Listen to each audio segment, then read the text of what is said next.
বেনাপোল চেকপোস্টে যাত্রীদের হয়রানি বন্ধে সংশ্লিষ্টদের নির্দেশ দিয়েছেন অন্তর্বর্তীকালীন সরকারের উপদেষ্টা ব্রিগেডিয়ার জেনারেল অবসরপ্রাপ্ত ডক্টর এম সাখাওয়াত হোসেন।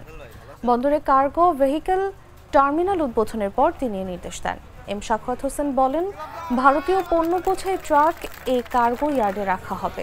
একই সঙ্গে রপ্তানিমুখী বাংলাদেশি পণ্য বোঝাই ট্রাকগুলো এই ইয়ার্ডে অবস্থান করবে। আমি একবার গেছি বাই রোড এখান থেকে, সেটার জন্য একটু অপেক্ষা করতে হবে, কারণ আমরা তো বললাম একটা মাস্টার প্ল্যান তৈরি করছি। সেখানে কাকের মতো বাইরে বসে থাকতে হবে না, এখানে তারা শেডে বসবেন, সেখানে পানির ব্যবস্থা থাকবে, সেখানে ডক্টর থাকবে। আপাতত কিছু করা হয়েছে, কিন্তু এটা বড় ধরনের একটা টার্মিনাল হবে। দরকার হলে 1 কিলোমিটার বিস্তৃত হবে। সেখানে বসার জায়গা, খাওয়ার জায়গা, পানীয় ব্যবস্থা সব কিছু থাকবে।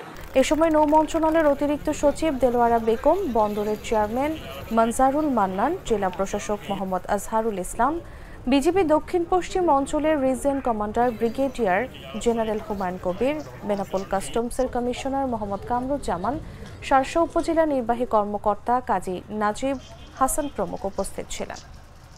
এখন এটা আমাদের দেশের সবচেয়ে বড় স্থলবন্দর, মেজর পোর্ট। এটার পাশে যেটা আছে ভমরা, ওটা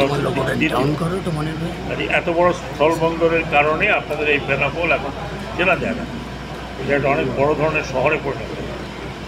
এখানে আপনারা থাকেন এবং আপনারা আশা করি যে আপনারা এই সুফলটা আপনারাই ভোগ করে থাকেন।